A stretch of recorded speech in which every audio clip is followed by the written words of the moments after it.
Assalamualaikum warahmatullahi wabarakatuh. Di sini kami akan mempresentasikan tentang Persatuan dan Kesatuan Masa Reformasi periode 21 Mei 1998 sampai sekarang. Nama Dimas Bayu Januarsa, absen 07. Nama Budiono dari kelas 12 IPS 2 absen 5. Nama Fendi Ahmad Farisi Maulana, kelas 12 IPS 2 nomor absen 12. Nama Zaratul Umi absen 34. Nama Agustina Dewi, absen 2. Nama saya Siti Umaisaro dari kelas 12 IPS 2 absen 29. Pertama, Soeharto 1967 sampai 1998. Yang pertama, bidang ekonomi. Kebijakan ekonomi Presiden Soeharto yang ditempuh pemerintah dalam bidang ekonomi antara lain: 1. Menerapkan cara militer untuk mengatasi ekonomi. 2. Memperoleh pinjaman luar negeri. 3. Liberalisasi perdagangan dan investasi. 4. Mewujudkan swasembada beras. Yang kelima, laju pertumbuhan ekonomi. Yang B, bidang politik. Kebijakan politik masa Soeharto.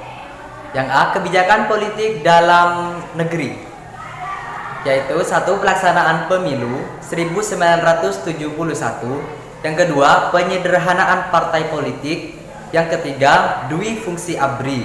Yang keempat, pedoman penghayatan dan pengamalan Pancasila. Pancasila keempat.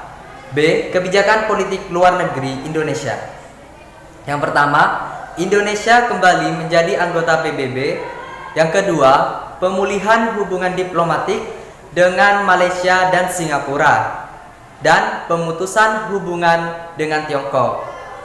Yang ketiga, memperkuat kerjasama regional dan internasional.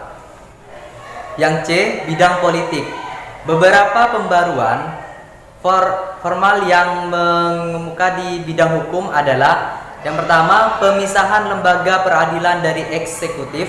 Yang kedua, pembaruan undang-undang pemberantasan korupsi. Yang ketiga, pembentukan komisi pemberantasan korupsi dan pengadilan kasus korupsi. Yang keempat, penghapusan diskriminasi terhadap ras dan golongan politik tertentu. Yang kelima, pembentukan Mahkamah Konstitusi untuk menguji undang-undang. Yang keenam, pembentukan komisi yudisial untuk mengawasi tindak perilaku hakim. Yang ketujuh, pemisahan kepolisian RI dan TNI. Yang kedelapan, pengukuhan undang-undang advokat. Yang kesembilan, pengukuhan hak publik untuk berpartisipasi dalam pembentukan undang-undang dan peraturan daerah. Yang ke-10, ratifikasi konvenan hak-hak sipil dan politik dan hak-hak ekonomi, sosial, dan budaya. Yang D, bidang sosial budaya. Kebijakan bidang sosial budaya masa Soeharto. Yang pertama, pemerintah mengontrol pelajaran sejarah untuk anak sekolah melalui buku dan film G30S atau PKI diputar di TVRI setiap tahun pada tanggal 30 September. Yang kedua, pemerintah mendukung kirab remaja Indonesia, yaitu parade keliling pemuda Indonesia yang diselenggarakan 2 tahun sekali.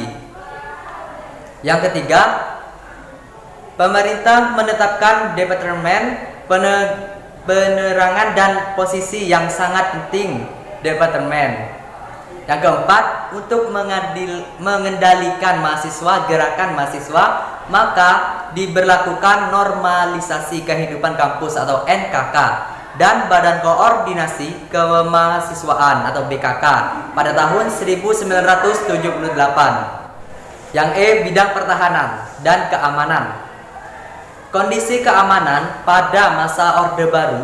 Kondisi keamanan yang terjadi di permulaan Orde Baru sangat kacau dan sulit dikendalikan. Banyaknya aksi demonstran yang sampai menewaskan seseorang mahasiswa. Keadaan kembali membaik setelah Presiden Soeharto menumpas PKI yang menjadi ancaman keamanan nasional. Pada zaman Orde Baru jarang ditemukan demo karena siapa saja yang berani menentang Soeharto akan menerima hukuman. yang berat. B.J. Habibie pada tahun 1998 sampai 1999. A. Bidang ekonomi. Memerintahkan di era reformasi setelah penggantian Soeharto yang telah menjabat sebagai presiden selama 32 tahun. Awal pemerintahan Presiden B.J. Habibie bisa dibilang sangat berat. Betapa tidak, Indonesia tengah mengalami krisis moneter yang sangat parah kala itu, yang mengakibatkan krisis perekonomian Asia dan utang luar negeri yang menumpuk. Krisis perekonomian ini tak hanya menyebabkan turunnya nilai rupiah, tetapi juga kebangkrutan teknik pada sektor industri dan manufaktur. Ini diperburuk dengan adanya kemarau panjang yang disebabkan oleh badai El Nino yang berdampak buruk pada sektor pertanian. Tak sampai situ, kekacauan diperparah dengan adanya tragedi Mei 1998 yang menghancurkan pusat-pusat bisnis milik orang-orang Tionghoa yang diyakini pada saat itu manipulasi perekonomian. B. Bidang politik. Dalam reformasi bidang politik ada beberapa hal yang dilakukan B.J. Habibie adalah: 1. Diberlakukannya otonomi daerah yang lebih demokratis dan semakin luas. 2. Kebebasan berpolitik dilakukan dengan pencabutan dan pembatasan partai politik. 3. Pencabutan ketetapan untuk meminta surat izin terbit SIT bagi media massa cetak, sehingga media massa cetak tidak lagi mengkhawatir beredar melalui mekanisme pencabut surat izin yang terbit. 4. Untuk menghindarkan munculnya penguasaan otoriter dengan diberlakukan pembatasan masa jabatan presiden.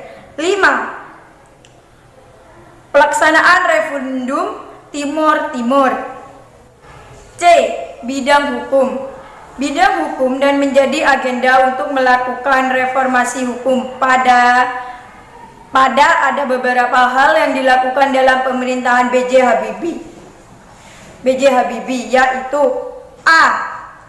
Pada masa awal melakukan rekonstruksi atau pembongkaran watak hukum Orde Baru, baik berupa undang-undang peraturan pemerintahan maupun peraturan menteri. B. Melahirkan 69 undang-undang. C. Penataan ulang struktur kekuasaan kehakiman. D. Bidang pertahanan dan keamanan. Di bidang Hankam diadakan pembaruan dengan cara melakukan pemisahan Polri dan ABRI. Bidang sosial budaya sesuai TAP MPR nomor 10 MPR 1998 untuk menanggulangi krisis di bidang sosial budaya yang disebabkan sebagai akibat dari krisis ekonomi. Pemerintahan melaksanakan program jaring pengamanan sosial JPS yang bertujuan untuk pelayanan pada bidang kesehatan dan pendidikan yang akan membantu masyarakat memiliki perekonomian ke bawah dalam situasi krisis. E. Bidang pertahanan keamanan. Pada era B.J. Habibie mengapresiasi perkembangan Pindad yang telah mampu membuat berbagai produk pertahanan dan keamanan seperti secara mandiri dan berperan untuk mengembangkan bisnis yang lebih besar. Lagi-lagi termasuk sektor industri dengan memanfaatkan SDM dan teknologi yang ada. Abdurrahman Wahid 1999-2001. A. Bidang ekonomi. 1. Melawan tekanan IMF. 2. Perekonomian tumbuh positif untuk pertama kali sejak reformasi. 3. Ketimpangan turun. B. Bidang politik. 1. Memisahkan TNI dengan Polri. 2. Membubarkan Departemen Penerangan dan Departemen Sosial karena tak bekerja dengan baik. 3. Mengganti nama Irian Jaya menjadi Papua. 4. Mengakui Konghucu dan menjadikan Imlek hari nasional. 5. Mencabut larangan terhadap PKI dan penyebaran Marxisme dan Leninisme. 6. Menerapkan otonomi daerah. C. Bidang hukum. Pada masa pemerintahan Presiden Abdurrahman Wahid, pemerintah melakukan sejumlah upaya reformasi di bidang hukum dan pemerintahan. Upaya tersebut meliputi amandemen UUD 1945, pemisahan TNI dan Polri yang sebelumnya tergabung dalam ABRI, melanjutkan proses hukum penyelewangan kekuasaan Soeharto selama menjabat sebagai presiden hingga pemulihan hak minoritas kaum Tionghoa melalui keputusan Presiden nomor 6 tahun 2000. Dengan demikian, upaya reformasi yang dilakukan oleh Gus Dur di bidang hukum dan pemerintahan meliputi amandemen UUD 1945, pemisahan TNI Polri, pengusutan pelanggaran HAM yang dilakukan Orde Baru, membuka dialog dengan gerakan separatis dan memulihkan hak minoritas. D. Bidang sosial budaya. Salah satu kebijakan pemerintah Gus Dur dalam bidang sosial dan budaya adalah kebijakan mengenai gerakan Aceh Merdeka GAM. Selain itu, Gus Dur juga mencabut larangan untuk menganut paham Marxisme Leninisme dalam bidang ekonomi. Kebijakan yang diambil oleh Gus Dur adalah dilakukannya pemecatan menteri-menteri yang dianggap kurang kompeten dan dibentuknya Dewan Ekonomi Nasional DIN. Bidang pertahanan keamanan. Di masa pemerintahan Presiden Abdurrahman Wahid yang akrab dipanggil Gus Dur, pada 1 Juli tahun 2000, Kepolisian Negara Republik Indonesia resmi lepas dari Departemen Hankam dan TNI menjadi lembaga otonom yang bertanggung jawab langsung kepada Presiden RI pada era kabinet yang dipimpin Gus Dur. Pada 1 Juli tahun 2000, Kepolisian Negara Republik Indonesia resmi dilepas dari Departemen dan TNI menjadi lembaga otonom yang bertanggung jawab langsung kepada Presiden RI pada era kabinet yang dipimpin oleh Gus Dur. Jabatan Menteri Pertahanan kembali dipegang oleh kalangan sipil berasal dari kalangan akademisi, yaitu Prof. Dr. Juwono Sudarsono periode 1999 tahun 2000 dan periode 28 Agustus tahun 2000, 14 Agustus 2021 dijabat oleh Prof. Dr. Mahmud MD. Megawati Soekarno Putri, periode pemerintahan 2001 sampai 2004. A. Bidang ekonomi. Salah satu kebijakan ekonomi Megawati yang dinilai berani adalah mengakhiri program reformasi kerjasama dengan IMF pada Desember 2003 yang lalu. Dilanjutkan dengan privatisasi perusahaan negara dan divestasi bank guna menutup defisit anggaran negara. B. Bidang politik. Presiden kelima RI Megawati Soekarno Putri dinilai sebagai pemimpin yang sukses di tingkat politik dan pemerintahan. Pada masa kepemimpinan Megawati, Indonesia sedang menghadapi masa yang sangat sulit, yakni krisis multidimensi. Megawati membawa Indonesia melangkah melewatinya, baik lewat mencairkan kebekuan kerjasama dengan IMF, memecahkan kebuntuan penyelesaian proyek penting sektor energi, hingga mendorong peran investor domestik maupun internasional. C. Bidang hukum. Pemerintahan Megawati Soekarno Putri dinilai gagal dalam penegakan hukum dan pemberantasan korupsi, kolusi, dan nepotisme atau KKN. Lemahnya penegakan hukum di era pemerintahan Megawati dinilai telah menyebabkan membudayanya korupsi di Indonesia. Fraksi Reformasi bahkan menyatakan korupsi yang terjadi sudah sangat parah. D. Bidang sosial budaya. Kebijakan Megawati dalam bidang sosial, Departemen Pendidikan Nasional telah merekrut guru baru sejumlah 4.110 dengan penempatan di Aceh dan menyiapkan sekitar 3.000 guru aktif dari daerah lain untuk mengajar di daerah konflik seluruh Aceh. Ada sekitar 506 bangunan sekolah di seluruh Nanggro Aceh Darussalam terbakar atau 10% dari bangunan sekolah di seluruh Nanggro Aceh Darussalam. Kebijakan Megawati dalam bidang budaya. Pada saat Indonesia dipimpin oleh Presiden Megawati, masyarakat berpegang pada kebudayaan Indonesia. Pada masa pemerintahan Megawati, pemerintah mencanangkan bahwa tahun 2004 sebagai tahun budaya di Provinsi Nanggro Aceh Darussalam. E. Bidang pertahanan keamanan. Presiden Megawati juga berfokus pada kebijakan melawan teroris. Ia menggalang kerjasama internasional, khususnya negara-negara di Asia Tenggara untuk memerangi terorisme. Hasilnya, pada masa pemerintahannya, ia berhasil menciptakan Perpu tentang anti-terorisme yang disahkan menjadi UU Anti-Terorisme. Melalui undang-undang ini, pelaku bom Bali yang terjadi pada tahun 2002 berhasil ditangkap dan dihukum mati. Meskipun hubungan Indonesia dan Australia pada masa itu merenggang sejak dimulainya referendum Timor Timur. Susilo Bambang Yudhoyono, tahun periode 2004-2014. A. Kebijakan ekonomi. 1. Kebijakan pengamanan APBN 2012. 2. Peningkatan penerimaan negara. 3. Kebijakan gerakan bersama di tingkat nasional untuk penghematan energi secara total. 4. Kebijakan penggunaan gas kosmetik. 5. Kebijakan untuk meningkatkan investasi tahun ini, tahun depan, dan seterusnya. B. Kebijakan politik.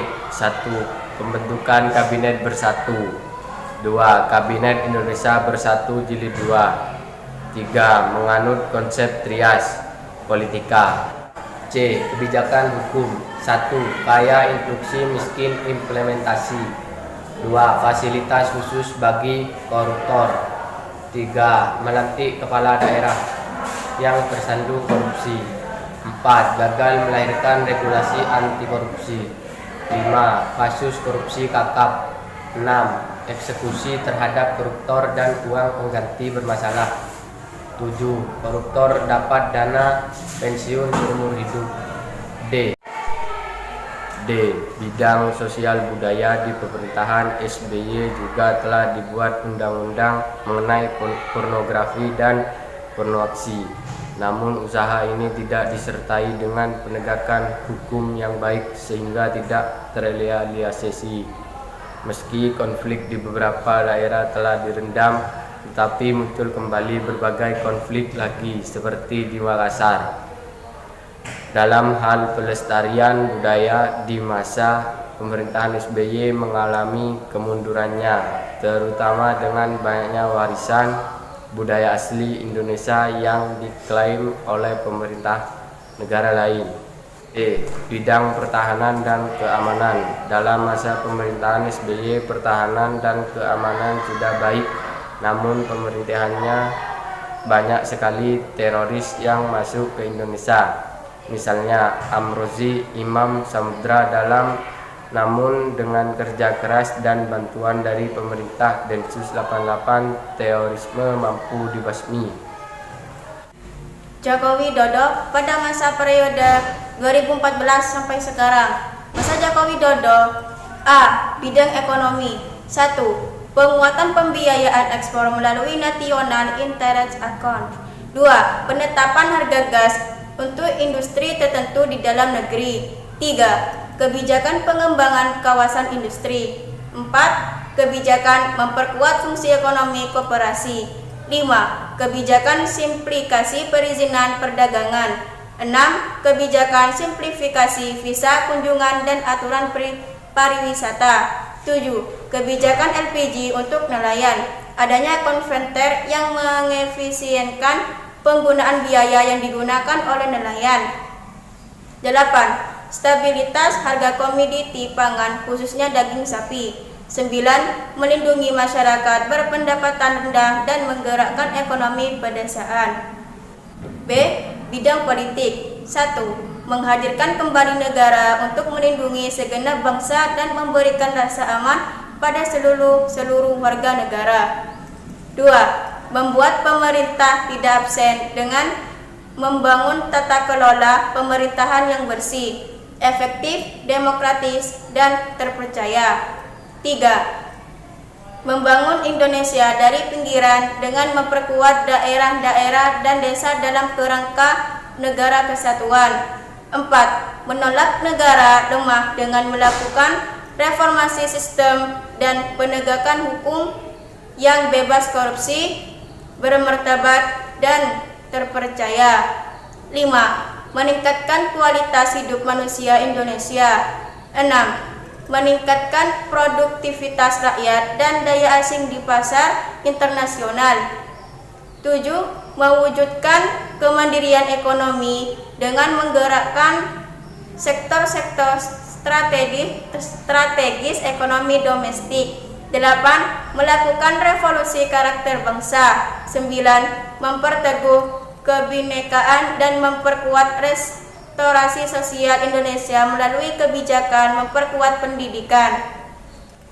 C. Bidang hukum. Kebijakan hukum era Joko Widodo. 1. Reformasi kebijakan pidana. 2. Penghapusan hukuman mati. 3. Kebebasan berpendapat dan berekspresi. 4. Pemidanaan dengan hukuman badan. 5. Kebijakan pemasyarakatan. 6. Sistem peradilan pidana anak. 7. Penguatan kebijakan atas perlindungan saksi dan korban. D. Bidang sosial budaya. Indonesia melakukan pertukaran pelajar dengan Turki, New Zealand, Inggris, dan Amerika. E. Bidang pertahanan dan keamanan. Pencapaian-pencapaian pemerintahan Jokowi di bidang pertahanan, beberapa diantaranya adalah peningkatan anggaran untuk melengkapi alutsista sehingga kekuatan pokok minimum dapat tercapai, membangun kesejahteraan dan profesional prajurit TNI, perkuasaan pos perbatasan di Kalimantan, Papua, dan Nusa Tenggara Timur. Bahkan untuk perbatasan Kalimantan sudah dilengkapi dengan chips agar dapat dipantau bila ada pergeseran. Beberapa alutsista TNI yang terbaru adalah tank Leopard, Rudal Arhanud, pesawat F-16, pesawat CN-235 MPA, kapal fregat RI-RE Marta Ditana, serta kapal latih KRI Bima Suci. Sekian dari kami. Wassalamualaikum warahmatullahi wabarakatuh.